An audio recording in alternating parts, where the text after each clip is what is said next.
ನಮಸ್ಕಾರ, good afternoon. ಇದು ಮಧ್ಯಾಹ್ನದ ಅಗ್ರವಾರ್ತೆ. ನಿಮ್ಮೊಂದಿಗೆ ನಾನು ಹರೀಶ್ ನಾಗರಾಜು. ಬೆಳಗ್ಗೆಯಿಂದ ಪೂಜೆಯಲ್ಲಿ ಬ್ಯುಸಿ ಇದ್ರು, ಮಾತಾಡಿರ್ಲಿಲ್ಲ. ಫೈನಲಿ ಮಾತಾಡಿದ್ರು. ನಾನು ಪೂಜೆಯಲ್ಲಿ ಭಾಗಿಯಾಗಿದ್ದೆ. ತುಂಬಾ ಜನ ಕರೆ ಮಾಡ್ತಿದ್ರು, ಆದರೆ ಸ್ವೀಕರಿಸಲಾಗಿಲ್ಲ. ಪೂಜೆ ಬಳಿಕ ಆನಂದ್ ಸಿಂಗ್ ಅವರ ಹೇಳಿಕೆ. Breaking news.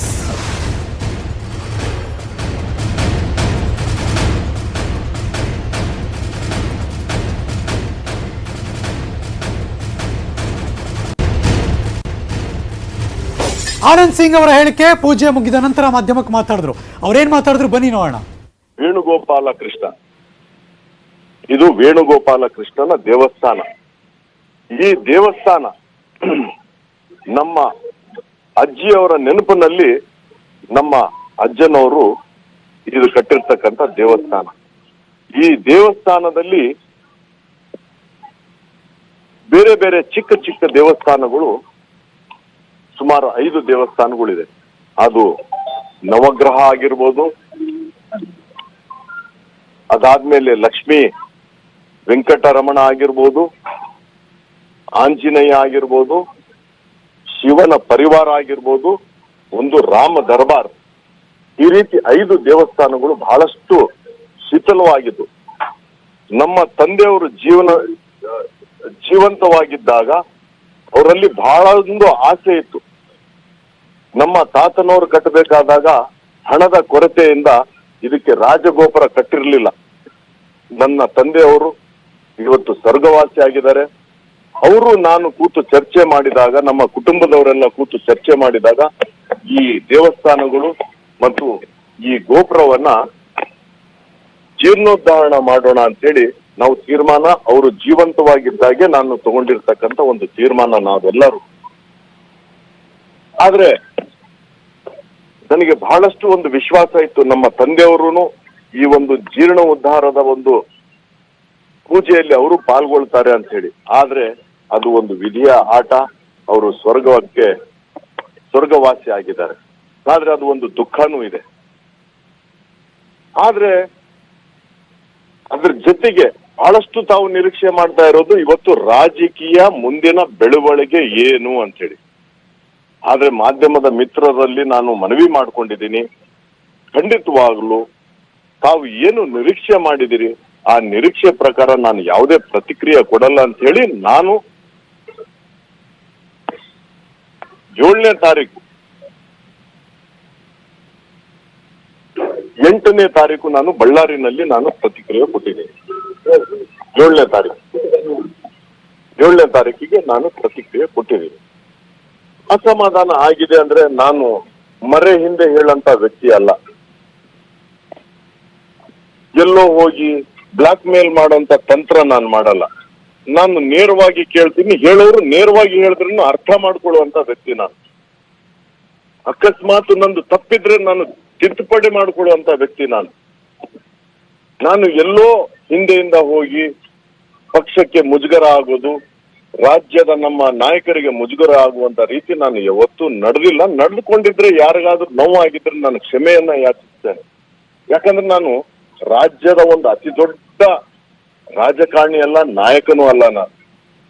ನಾನು ಕೇವಲ ಒಂದು, ಎಲ್ಲರೂ ಹೇಳ್ತಾರೆ ನಾನು ಶಿಸ್ತಿನ ಸಿಪಾಯಿ ಅಂತೀನಿ.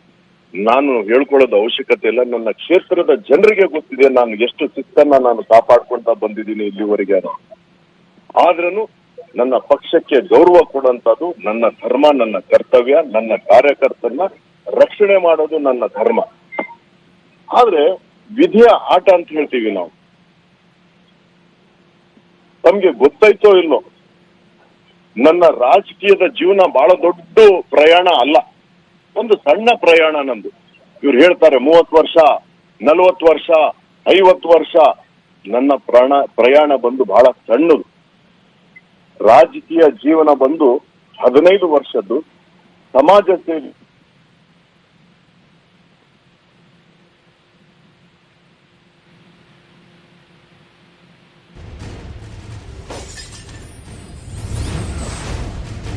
ಇದು ಆನಂದ್ ಸಿಂಗ್ ಅವರು. ಇನ್ನೂ ಏನೇನೋ ಹೇಳೋಕೆ ಹೊರಟಿದ್ದು ಅನ್ಸುತ್ತೆ, ಎಲ್ಲ ಕಟ್ಟಾಗೋಯ್ತು. ಬಟ್ ಎನಿವೆ, ಒಂದಷ್ಟು ಅವರಿಗೆ ಈ ಕ್ಷಣಕ್ಕೆ ಹೇಳಬೇಕು ಅನಿಸಿದ್ದನ್ನೆಲ್ಲ ಮಾಧ್ಯಮಗಳಿಗೆ ಜನರ ಜೊತೆ ಹಂಚ್ಕೊಳ್ಳೋಕೆ ಶುರು ಮಾಡಿದ್ರು. ಅದರಲ್ಲಿ ಕಾಳಜಿ ಇತ್ತು. ಅಭಿಮಾನ ಇತ್ತು ಪಕ್ಷದ ಮೇಲೆ, ಅಟ್ ದ ಸೇಮ್ ಟೈಮ್ ಬೇಸರ ಇತ್ತು. ಇನ್ನೂ ಕೂಡ ಯಾವ ನಿರ್ಧಾರಕ್ಕೂ ಬಂದಿಲ್ಲ ಅನ್ನೋದು ಕೂಡ ಆಪ್ಷನ್ಗಳು ಓಪನ್ ಇತ್ತು ಲೈಟ್ ಆಗಿ. ಜೊತೆಗೆ ನಾನೊಬ್ಬ ದೊಡ್ಡವನು, ನಾನಿಷ್ಟೆಲ್ಲ ಎಕ್ಸ್ಪೀರಿಯನ್ಸ್ ಇದೆ ಅನ್ನುವ ಹಮ್ಮು ಇರಲಿಲ್ಲ. ಆದರೆ ದೊಡ್ಡ ರಾಜಕಾರಣಿ ಅಲ್ಲ ಅಂತ ಹೇಳುತ್ತಾ ನಂದೊಂದು ಡಿಮ್ಯಾಂಡ್ ಇದೆ ಅಂತ ನಿನ್ನೆ ಮೊನ್ನೆಲ್ಲ ಏನು ಹೇಳಿದ್ರು ಅದನ್ನು ಕೂಡ ಈ ಕ್ಷಣಕ್ಕೆ ರೀಕಾಲ್ ಮಾಡ್ಕೋತಾ ಇದ್ದೀನಿ ನಾನು. ಇದು ಆನಂದ್ ಸಿಂಗ್ ಅವರ ಮಾತು. ಇವತ್ತು ಪೂಜೆಯಲ್ಲಿದ್ದರು. ಆ ಪೂಜೆ ನಂತರದಲ್ಲಿ ನಾನು ಯಾವತ್ತೂ ಕೂಡ ಬ್ಲ್ಯಾಕ್ ಮೇಲ್ ಮಾಡೋ ತಂತ್ರ ಮಾಡಲ್ಲ, ಪಕ್ಷಕ್ಕೆ ರಾಜಕಾರಣಿಗಳಿಗೆ ಮತ್ತೆ ಮಾತಾಡ್ತಿದಾರಂತೆ. Let's go live. ಯಾವುದೋ ಒಂದು ಆತ್ಮವಿಶ್ವಾಸ ಅನ್ನೋದಕ್ಕೆ ಓವರ್ ಕಾನ್ಫಿಡೆನ್ಸ್ ನಲ್ಲಿ ಇದ್ದೆ. ಆದ್ರೆ ನನಗೆ ಅನಿಸ್ತಾ ಇದೆ ನಾನು ಎಲ್ಲ ಕಲ್ಪನೆಯಲ್ಲಿ ಭ್ರಮೆನಲ್ಲಿ ಇದ್ದೆ ಅಂತೂ ನನಗೆ ಅನಿಸ್ತಾ ಇದೆ. ಆದ್ರೆ ನಾನು ಯಾವುದೇ ಒಂದು ಇಚ್ಛೆ ಇಟ್ಕೊಂಡು ರಾಜಕಾರಣದಲ್ಲಿ ದುಡ್ಡು ಮಾಡಬೇಕು, ಒಳ್ಳೆ ಹೊಡಿಬೇಕು, ಹಣ ಮಾಡಬೇಕು ಅನ್ನೋ ಉದ್ದೇಶದಿಂದ ನಾನು ಯಾವತ್ತೂ ಬಂದಿಲ್ಲ. ನಾನು ಈ ದೇವಸ್ಥಾನದಲ್ಲಿ ಕೂತು ಇವತ್ತು ನಿಂತು ನಾನು ಹೇಳ್ತಾ ಇರುವಂತದ್ದು, ನಾನು ಏನಾದ್ರೂ ತಪ್ಪು ಹೇಳಿದ್ರೆ ಆ ತಪ್ಪಿಗೆ ಆ ಗೋಪಾಲಕೃಷ್ಣನೇ ಶಿಕ್ಷೆ ಕೊಡ್ಲಿ ಅಂತ ಹೇಳಿನೂ ನಾನು ಇವತ್ತು ಪ್ರಮಾಣ ಮಾಡ್ತೀನಿ. ಇವತ್ತು ನಮ್ಮ ರಾಜ್ಯದಲ್ಲಿ ಎಷ್ಟು ರಾಜಕಾರಣಿಗಳು ಇದಾರ, ಎಲ್ಲಾರು ಒಳ್ಳೆಯವರು ಎಲ್ಲಾರು ಕೆಟ್ಟವರು ಅಂತ ನಾನು ಹೇಳಲ್ಲ. ಆ ಯಾವ ಗುಂಪಲ್ಲಿ ನಾನು ಸೇರ್ತೀನೋ ಅದು ಜನರು ಹೇಳಬೇಕು ವಿನಃ ನಾನು ನನ್ನ ಸ್ವಂತಕ್ಕೆ ನನ್ನನ್ನು ನಾನೇ ಸರ್ಟಿಫಿಕೇಟ್ ಕೊಟ್ಕೊಳಕ್ ಆಗಲ್ಲ. ಅದು ಜನ ಕೊಡ್ಬೇಕಾಗುತ್ತೆ. ಅದ್ರ ಜೊತೆಗೆ ಇವತ್ತು ನನಗೆ ಏನು ರಕ್ಷಣೆ ಸಿಗಬಹುದು, ಆ ರಕ್ಷಣೆ ಸಿಗುತ್ತೆ ಅಂತ ಹೇಳಿ ಆ ಒಂದು ಆಶೆ ಆಕಾಂಕ್ಷೆಗಳನ್ನ ಕಳ್ಕೊಂಡಿದ್ದೀನಿ ನಾನು. ಆದ್ರೆ ವಿಶ್ವಾಸ ಕಳ್ಕೊಂಡಿಲ್ಲ ನಾನು ಯಾರ್ಯಾರಲ್ಲಿ ಏನೇನು ಮನವಿ ಮಾಡ್ಕೋಬೇಕು ಪ್ರತಿಯೊಂದು ಮನವಿ ಮಾಡ್ಕೊಂಡಿದ್ದೀನಿ, ಬಹಿರಂಗವಾಗಿ ಅಲ್ಲ. 4 ಗೋಡೆ ಮಧ್ಯನೆ ನನ್ನ ಭಾವನೆಗಳು ಹೇಳ್ಕೊಂಡಿದ್ದೀನಿ, ನನ್ನ ಕಷ್ಟಗಳು ಹೇಳ್ಕೊಂಡಿದ್ದೀನಿ, ನನ್ನ ಕ್ಷೇತ್ರದ ಭವಿಷ್ಯದ ಬಗ್ಗೆ ಹೇಳ್ಕೊಂಡಿದ್ದೀನಿ. ಎಲ್ಲಾವುದು ಅನೇಕ ವಿಚಾರಗಳು 4 ಗೋಡೆ ಮಧ್ಯನೆ ಹೇಳ್ಕೊಂಡಿದ್ದೀನಿ. ಯಾವುದೇ ಪಕ್ಷದ ನಾಯಕರಿಗಾಗಿರ್ಲಿ, ಪಕ್ಷಕ್ಕಾಗಿರ್ಲಿ, ಮುಜುಗರದ ಕೆಲಸ ಆಗಿರ್ಲಿ, ಮುಜುಗರದ ಹೇಳಿಕೆ ನಾನು ಯಾವತ್ತೂ ಕೊಟ್ಟಿಲ್ಲ, ಕೊಡೋದೂ ಇಲ್ಲ. ಆದ್ರೆ ಇವತ್ತು ನನ್ನ ಒಂದು ಆತ್ಮವಿಶ್ವಾಸ ಏನಿದೆ, 9ನೇ ತಾರೀಕಿಂದ ಶ್ರಾವಣ ಸೋಮವಾರದ ಮೊದಲನೇ ಸೋಮವಾರದಿಂದ ನಾವು ಏನು ಈ ಪೂಜೆ ಕಾರ್ಯಕ್ರಮವನ್ನ ಹಮ್ಮಿಕೊಂಡಿದೀವೋ ಆ 3 ದಿವಸ ನನಗೆ ಆ ಗೋಪಾಲಕೃಷ್ಣ ನನಗೆ ಆತ್ಮವಿಶ್ವಾಸ ತುಂಬಿಕೊಂತ ಬಂದಿದ್ದಾನೆ. ಒಳ್ಳೆತನ ಮಾಡೋದಕ್ಕೆ, ಒಳ್ಳೆ ವಿಚಾರಕ್ಕೆ ಯಾವುದೇ ಹೆಜ್ಜೆ ಹಿಂದೆ ಇಡಬೇಡ. ಅದಕ್ಕೆ ನೀನು ಬಲಿಯಾದ್ರೇನು ಪರವಾಗಿಲ್ಲ, ಆದ್ರೆ ನಮ್ಮ ನ್ಯಾಯ ಸಿದ್ಧಾಂತ ಧರ್ಮಕ್ಕಾಗಿ ನೀನು ಮುಂದೆ ಹೊರಿ ಅಂತ ಹೇಳಿ ಎಲ್ಲೋ ಆತ್ಮವಿಶ್ವಾಸ ತುಂಬಿದಾನೆ ಅಂತ ಹೇಳಿ ನಾನು ಅನ್ಕೊಳ್ತಾ ಇದ್ದೀನಿ. ಆದ್ರೆ ನಾನು ಏನು ಅನ್ಕೊಂಡಿದ್ದೆ, ನನಗೆ ರಕ್ಷಣೆ ಯಾರದೇ ಇಲ್ಲದೆ ಹೋದ್ರೇನು ಆ ಗೋಪಾಲ ಕೃಷ್ಣ ಅವತ್ತೊಂದು ದಿವಸ ಮಹಾಭಾರತದಲ್ಲಿ ಅರ್ಜುನನಿಗೆ ಹೆಂಗ ಶ್ರೀರಕ್ಷೆಯಾಗಿ ನಿಂತಿದ್ನೋ, ಇವತ್ತು ನಾನು ತಗೊಳ್ಳುವಂತ ತೀರ್ಮಾನಕ್ಕೆ ಆ ಗೋಪಾಲ ಕೃಷ್ಣ ನನ್ನ ಬೆನ್ನ ಹಿಂದೆನು ನಿಂದಿರ್ತಾನ ಅನ್ನೋ ಒಂದು ಆತ್ಮವಿಶ್ವಾಸದಿಂದ ಇವತ್ತು ಪೂಜೆ ಮುಗಿಸಿ ಈಗ ತಾನೇ ನಾನು ನಿಮ್ಮ ಮಾಧ್ಯಮಕ್ಕೆ ಪ್ರತಿಕ್ರಿಯೆ ಕೊಡ್ತಾ ಇದ್ದೀನಿ. ಆದ್ರೆ ತಾವು ಬೆಳಿಗ್ಗೆ ನನ್ನ ಹಿಂಬಾಲಿಸಿದ್ರಿ, ಆದ್ರೆ ನನಗೆ ನನ್ನ ನಾಯಕರು, ನನ್ನ ಪಕ್ಷದ ಹಿರಿಯರು ಮಾಧ್ಯಮಕ್ಕೆ ಯಾವುದೇ ರೀತಿಯ ರಾಜಕೀಯದ ಬೆಳವಣಿಗೆ ಕುರಿತು ತಾವು ಪ್ರತಿಕ್ರಿಯೆ ಕೊಡಬಾರದು ಅಂತ ಹೇಳಿ ನಾನು ಈಗ್ಲೂ ಯಾವುದು ರಾಜಕೀಯ ಪ್ರತಿಕ್ರಿಯೆ ಕೊಟ್ಟಿಲ್ಲ, ನಾನು ಕೊಡೋದೂ ಇಲ್ಲ. ಆದ್ರೆ ನಾನು ಏನು ಮನವಿ ಮಾಡ್ಕೋಬೇಕು ಆ ಮನವಿಗಳನ್ನ ನಮ್ಮ ಹಿರಿಯರು, ಧೀಮಂತ ನಾಯಕ, ನಮ್ಮ ಕ್ಷೇತ್ರದ ವಿಜಯನಗರ ಜಿಲ್ಲೆಗೆ ಸೇರಿರ್ತಕ್ಕಂಥ ಆ ಭಾಗದ ತಾಲೂಕಿನ ಜನರು ಜೀವನ ಪೂರ್ತಿಯಾಗಿ ಈ ಸೂರ್ಯ ಚಂದ್ರ ಎಲ್ಲಿವರೆಗೆ ಇರ್ತಾರೋ ಅಲ್ಲಿವರೆಗೆ ಮರೆಯಲಾರದಂತ ಒಂದು ತೀರ್ಮಾನ ತಗೊಂಡಿರ್ತಕ್ಕಂಥ BS ಯಡಿಯೂರಪ್ಪ ಸಾಹೇಬರ ಜೊತೆಗೂ ನಾನು ಚರ್ಚೆ ಮಾಡಿ ನನ್ನ ಅನಿಸಿಕೆಗಳನ್ನ ನಾನು 8ನೇ ತಾರೀಕು ಹೇಳಿ ಬಂದಿದ್ದೀನಿ. ಅವ್ರ ಹತ್ರ ನಾನು ಏನು ಬೇಡಿಲ್ಲ ನಾನು, ಯಾಕಂದ್ರೆ ಅವರು ಕೇಳಿದ್ದನ್ನೆಲ್ಲ ಕೊಟ್ಟಿದ್ದಾರೆ. ಜಿಲ್ಲೆ ಕೇಳಿದೆ, ಜಿಲ್ಲಾ ಕೊಟ್ರು. ಏತ ನೀರಾವರಿ ಕೇಳಿದೆ, ಏತ ನೀರಾವರಿ ಕೊಟ್ರು. ನಾನು ಅವರೇ ಮುಖ್ಯಮಂತ್ರಿಯಾಗಿ ಮುಂದೆ ಹೊರದು ಹೋಗ್ಕೊಂಡಿದ್ರೆ ನಾನು ಮನವಿ ಮಾಡ್ಕೊಂತಿದ್ದೆ, ಈ ರೀತಿಯ ನಿರ್ಧಾರ ತಗೊಂತಾ ಇರ್ಲಿಲ್ಲ. ಯಾಕಂದ್ರೆ ಅವ್ರು ನನಗೆ ಕೊಟ್ಟಿದ್ದಾರೆ.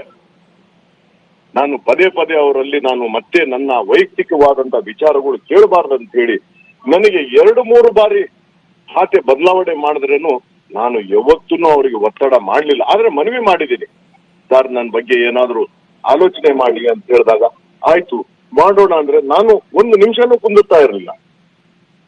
ನನಗೆ ಹೊಗಳೋಕ್ ಬರಲ್ಲ, ಅಲ್ಲಿ ಕೂತು ಹೊಗಳೋದು ಆ ರಥ ನನಗೆ ಆ ಕಲೆ ಇಲ್ಲ, ಆ ಕಲಾಕಾರ ಇಲ್ಲ ನನ್ನ ಹತ್ರ. ಆ ಕಲೆ ಇರ್ಬೇಕಾಗಿತ್ತೇನೋ ಅಂತ ಹೇಳಿ ಒಮ್ಮೊಮ್ಮೆ ಅನಿಸುತ್ತೆ. ಎಲ್ಲೋ ನಾನು ಅಲ್ಲಿ ಒಂದು ಏನಂತಾರ ಅಂಗವಿಕಲನ ಆಗ್ತೀನಿ. ಆ ಕಲಾಕಾರ ಒಂದು ವಿಚಾರ ಬಂದಾಗ ಅಂಗವಿಕಲ ಆಗ್ಬಿಡ್ತೀನಿ ನಾನು, ಹ್ಯಾಂಡಿಕ್ಯಾಪ್ ಅಂತಾರೆ. ಹಾಗಾಗಿ ಅವರಲ್ಲಿ ಮನವಿ ಮಾಡ್ಕೊಂಡಿದ್ದೀನಿ. ಇವತ್ತಿನ ಮುಖ್ಯಮಂತ್ರಿಗಳಾದಂತ ಬೊಮ್ಮಾಯಿ ಸಾಹೇಬ್ರ ಹತ್ರನೂ ಮನವಿ ಮಾಡ್ಕೊಂಡಿದ್ದೀನಿ. ನನ್ನ ಏನೇನು ನಾನು ಆಲೋಚನೆ ಮಾಡಿದ್ದೀನೋ ಅದಂತೂ ನಾನು ಬಹಿರಂಗವಾಗಿ ಹೇಳೋಕೆ ಸಾಧ್ಯನೇ ಇಲ್ಲ, ಹೇಳೋದು ಇಲ್ಲ. ಇವತ್ತು ನನಗೆ ರಕ್ಷಣೆಗೆ ಆ ವೇಣುಗೋಪಾಲ ಕೃಷ್ಣ ಹೆಂಗೆ ಅರ್ಜುನನ್ಗೆ ಅವತ್ತು ಮಹಾಯುದ್ಧದಲ್ಲಿ ಮಹಾಭಾರತದಲ್ಲಿ ಹೆಂಗೆ ರಕ್ಷಣೆ ಕೊಟ್ರು, ಆ ರೀತಿ ಗೋಪಾಲ ಕೃಷ್ಣ ನನಗೆ ರಕ್ಷಣೆ ಕೊಡ್ತಾನ ಅನ್ನೋ ಒಂದು ನಂಬಿಕೆ ವಿಶ್ವಾಸ ಇದೆ. ನನಗೂ ನಮ್ಮ ನಾಯಕರ ಮೇಲೆ, ನಮ್ಮ ಪಕ್ಷದ ಮೇಲೆ ವಿಶ್ವಾಸ ಇದೆ. ಆದ್ರೆ ಅವ್ರಿಗೆ ನನ್ನ ಮೇಲೆ ವಿಶ್ವಾಸ ಇದೇನೋ ಇಲ್ಲೋ ಅನ್ನೋದು ಅನುಮಾನ ನನಗೆ ಬರ್ತಾ ಇದೆ.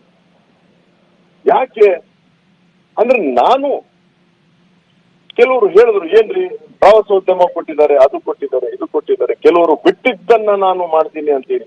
ಸ್ವಲ್ಪ ಕೊಟ್ಟಿದ್ದನ್ನ ಬಿಟ್ಟು ಇದನ್ನ ತಗೊಂಡು ಮಾಡಿ ತೋರಿಸ್ರಿ, ಜೀವ ತುಂಬಿ ತೋರಿಸ್ರಿ. ಟೀಕೆ ಮಾಡ್ಬೇಕಂದ್ರೆ ಬಹಳಷ್ಟು ಟೀಕೆ ಮಾಡ್ಬೋದು, ಆದ್ರೆ ನನ್ನ ಒಂದು ಅಭ್ಯಾಸ ಇಲ್ಲ, ಟೀಕೆ ಮಾಡೋಂಥ ಅಭ್ಯಾಸ ಇಲ್ಲ. ಅದ್ರ ಜೊತೆಗೆ ಇವತ್ತು ನನ್ನ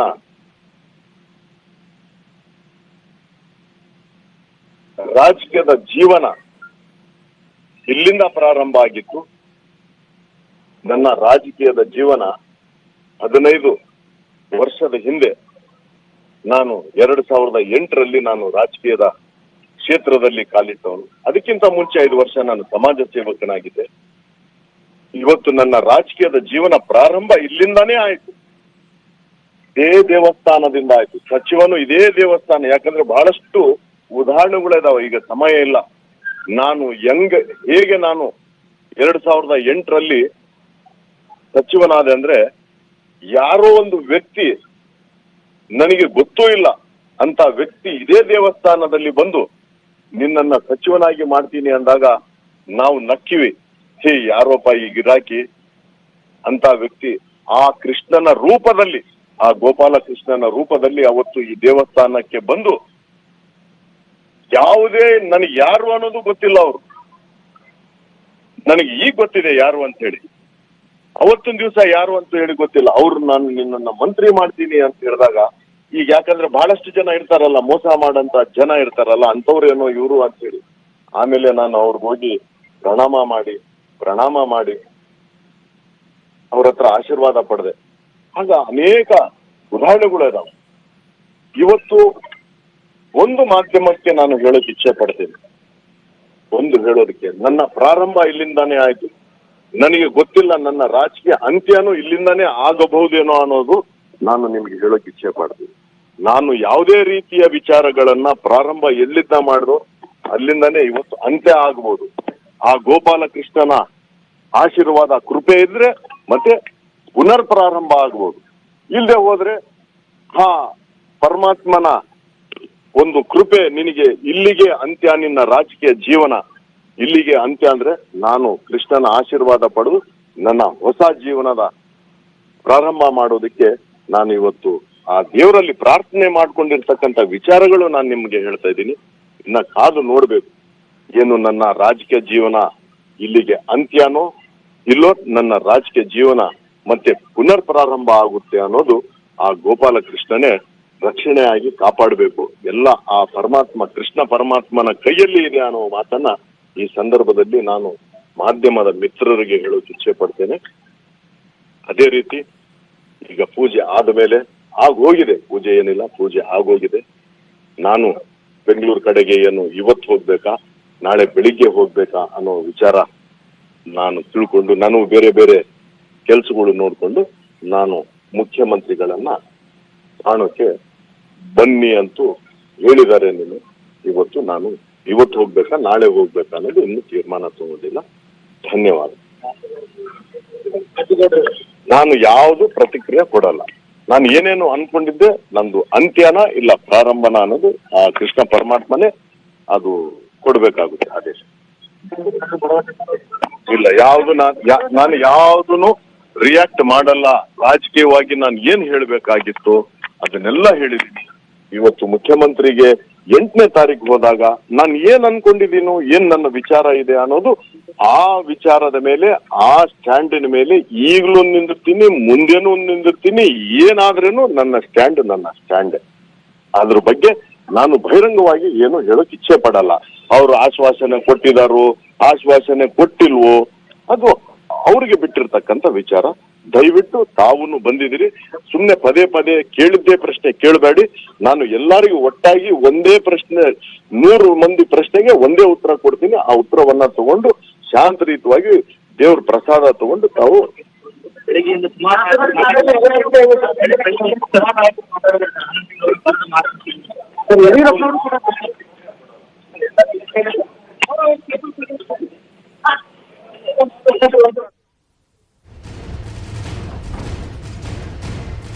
ಹದಿನೈದು ವರ್ಷದ ರಾಜಕೀಯ ಜೀವನವನ್ನ ನೆನಪಿಸ್ಕೊಂಡ್ರು.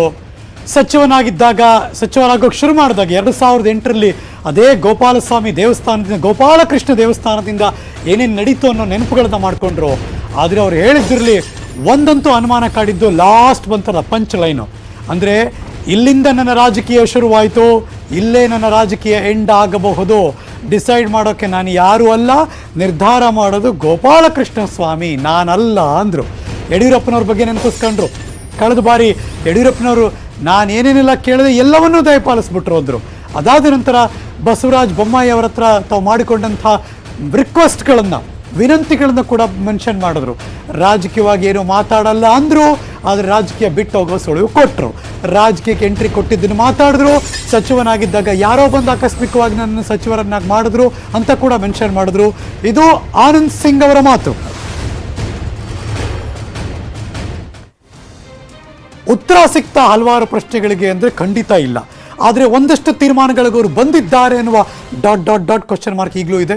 ಅಫ್ಕೋರ್ಸ್ ಅದಕ್ಕೆ ಅವರು ಖಡಕ್ಕಾಗಿ ಪೊಲೀಸ್ ಸ್ಟಾಪ್ ಆಗ್ತಾರಾ, ಕಾಮಾಕ್ ಮುಂದಕ್ಕೆ ಹೋಗ್ತಾರಾ, ಅಥವಾ ಅಳಿಸ್ಬಿಟ್ಟು ಹೊಸದನ್ನು ಬರೀತಾರಾ, ಇದೀಗಿರುವಂಥ ದೊಡ್ಡ ಪ್ರಶ್ನೆ. ಬೆಂಗಳೂರಿಗೆ ಬಂದ ಮೇಲೆ ಇಲ್ಲಿ ಆಗುವಂಥ ಬೆಳವಣಿಗೆ ಮೂಲಕ ಅವೆಲ್ಲವೂ ಕೂಡ ಗೊತ್ತಾಗುತ್ತೆ. ಅದ್ರ ಬಗ್ಗೆ ಮುಂದೆ ನ್ಯೂಸ್ ಕೊಡ್ತೀನಿ. ಒಂದು ಚಿಕ್ಕ ಬ್ರೇಕ್ ಆದಮೇಲೆ ಎಲ್ಲೂ ಹೋಗದೆ ಕಾಯ್ತಾ ಇದೆ.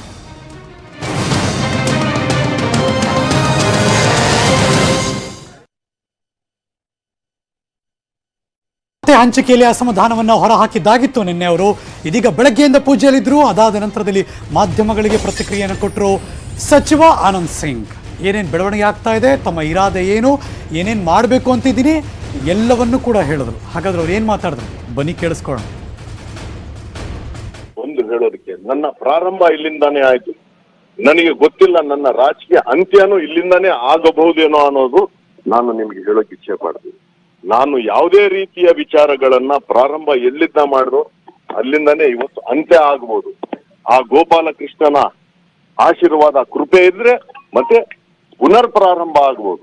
ಇಲ್ಲದೆ ಹೋದ್ರೆ ಪರಮಾತ್ಮನ ಒಂದು ಕೃಪೆ ನಿನಗೆ ಇಲ್ಲಿಗೆ ಅಂತ್ಯ, ನಿನ್ನ ರಾಜಕೀಯ ಜೀವನ ಇಲ್ಲಿಗೆ ಅಂತ್ಯ ಅಂದ್ರೆ ನಾನು ಕೃಷ್ಣನ ಆಶೀರ್ವಾದ ಪಡೆದು ನನ್ನ ಹೊಸ ಜೀವನದ ಪ್ರಾರಂಭ ಮಾಡೋದಕ್ಕೆ ನಾನು ಇವತ್ತು ಆ ದೇವರಲ್ಲಿ ಪ್ರಾರ್ಥನೆ ಮಾಡ್ಕೊಂಡಿರ್ತಕ್ಕಂಥ ವಿಚಾರಗಳು ನಾನು ನಿಮ್ಗೆ ಹೇಳ್ತಾ ಇದ್ದೀನಿ. ಇನ್ನ ಕಾದು ನೋಡ್ಬೇಕು, ಏನು ನನ್ನ ರಾಜಕೀಯ ಜೀವನ ಇಲ್ಲಿಗೆ ಅಂತ್ಯನೋ ಇಲ್ಲೋ ನನ್ನ ರಾಜಕೀಯ ಜೀವನ ಮತ್ತೆ ಪುನರ್ ಪ್ರಾರಂಭ ಆಗುತ್ತೆ ಅನ್ನೋದು ಆ ಗೋಪಾಲಕೃಷ್ಣನೇ ರಕ್ಷಣೆಯಾಗಿ ಕಾಪಾಡಬೇಕು. ಎಲ್ಲ ಆ ಪರಮಾತ್ಮ, ಕೃಷ್ಣ ಪರಮಾತ್ಮನ ಕೈಯಲ್ಲಿ ಇದೆ ಅನ್ನೋ ಮಾತನ್ನ ಈ ಸಂದರ್ಭದಲ್ಲಿ ನಾನು ಮಾಧ್ಯಮದ ಮಿತ್ರರಿಗೆ ಹೇಳೋಕೆ ಇಚ್ಛೆ ಪಡ್ತೇನೆ. ರಾಜಕೀಯದ ಜೀವನ ಇಲ್ಲಿಂದ ಪ್ರಾರಂಭ ಆಗಿತ್ತು. ನನ್ನ ರಾಜಕೀಯದ ಜೀವನ 15 ವರ್ಷದ ಹಿಂದೆ ನಾನು 2008ರಲ್ಲಿ ನಾನು ರಾಜಕೀಯದ ಕ್ಷೇತ್ರದಲ್ಲಿ ಕಾಲಿಟ್ಟವನು. ಅದಕ್ಕಿಂತ ಮುಂಚೆ 5 ವರ್ಷ ನಾನು ಸಮಾಜ ಸೇವಕನಾಗಿದ್ದೆ.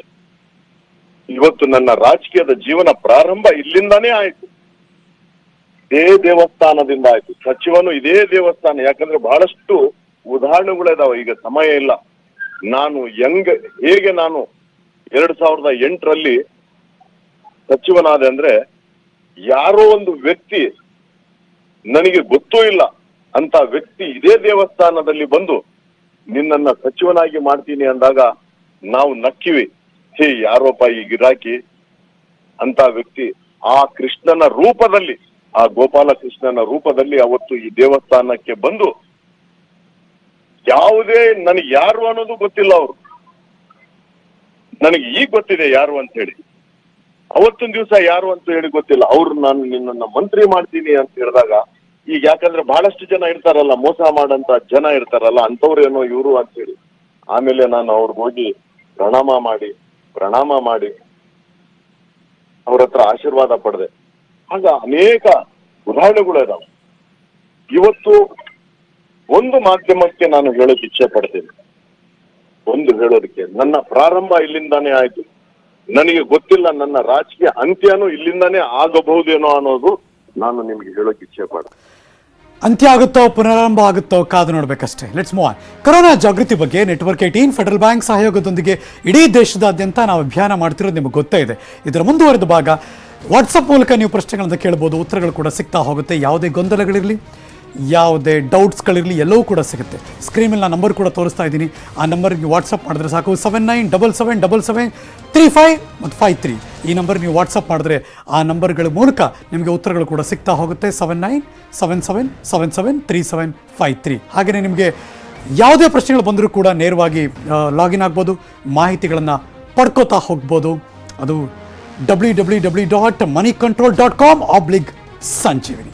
ನ್ಯೂಸ್ ಮುಂದುವರಿಸ್ತೀನಿ. ಮತ್ತೊಂದು ಬ್ರೇಕ್ ಆದಮೇಲೆ ಕಾಯ್ತಾ ಇರಿ.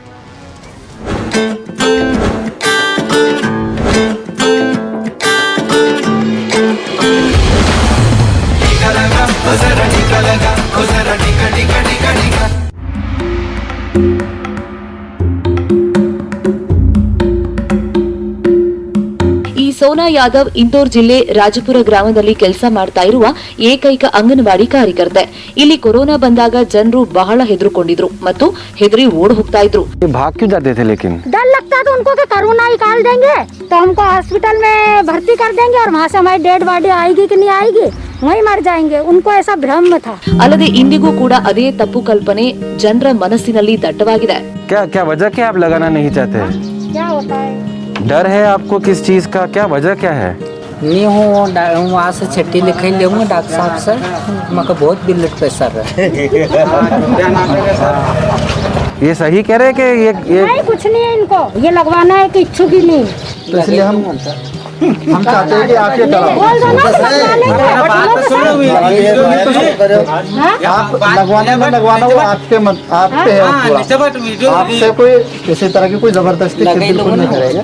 ಜೈಸಿಂಗ್ ಅವರನ್ನ ನೋಡಿದ ಸೋನಾ ಯಾದವ್ ಮತ್ತು ನಮ್ಮ ಸಂಜೀವಿನಿ ತಂಡ ಲಸಿಕೆಯ ಮಹತ್ವ ಮತ್ತು ಅದರ ಪ್ರಯೋಜನಗಳ ಬಗ್ಗೆ ಅವರಿಗೆ ತಿಳಿ ಹೇಳಿ ಲಸಿಕೆ ಹಾಕಿಸಿಕೊಳ್ಳುವಂತೆ ಮನವೊಲಿಸಿದೆ. ಕೆಲವು ನಿಮಿಷಗಳ ಎಲ್ಲರ ಒಗ್ಗಟ್ಟಿನ ಪ್ರಯತ್ನದಿಂದ ಕೊನೆಗೂ ಅವರು ಲಸಿಕೆ ಹಾಕಿಸಿಕೊಳ್ಳುವುದಕ್ಕೆ ಸಿದ್ಧರಾದರು. तो आप लगवाएंगे अभी? हाँ लगाऊँ पक्का? पक्को. ಈ ಒಬ್ಬ ವ್ಯಕ್ತಿ ಅಷ್ಟೇ ಅಲ್ಲ, ಸೋನಾ ಯಾದವ್ ಇಂತಹ ಅನೇಕ ಅಡೆತಡೆಗಳನ್ನ ಎದುರಿಸಿದ್ರು. गाली गलौज भी देते थे. अब यहाँ पर तो क्या टीम लगा कर चल जाती. हमारा घर तो यहीं पर ही है. तो लोग हमको तो रात में पी कर आते थे कि क्यों लगवाया, मेरी मिसेस को क्यों लगाया, उसको बुखार चढ़ी, चलो तुम काम करने. बहुत सारी दिक्कतें हमने झेली यहाँ पर सब. ಇಲ್ಲಿವರೆಗೆ ರಾಜಪುರದ 50% ಜನಕ್ಕೆ ಈಗಾಗಲೇ ಲಸಿಕೆ ನೀಡಲಾಗಿದೆ. ಇದರ ಎಲ್ಲಾ ಶ್ರೇಯಸ್ಸು ಸೋನಾ ಯಾದವ್ಗೆ ಸಲ್ಲಬೇಕು. ಯಾಕಂದ್ರೆ ಇವರು ಒಬ್ಬ ಜವಾಬ್ದಾರಿಯುತ ಅಂಗನವಾಡಿ ಕಾರ್ಯಕರ್ತೆ ಅಷ್ಟೇ ಅಲ್ಲ, ಈಗ ಸಂಜೀವಿನಿ ಚಾಂಪಿಯನ್ ಕೂಡ.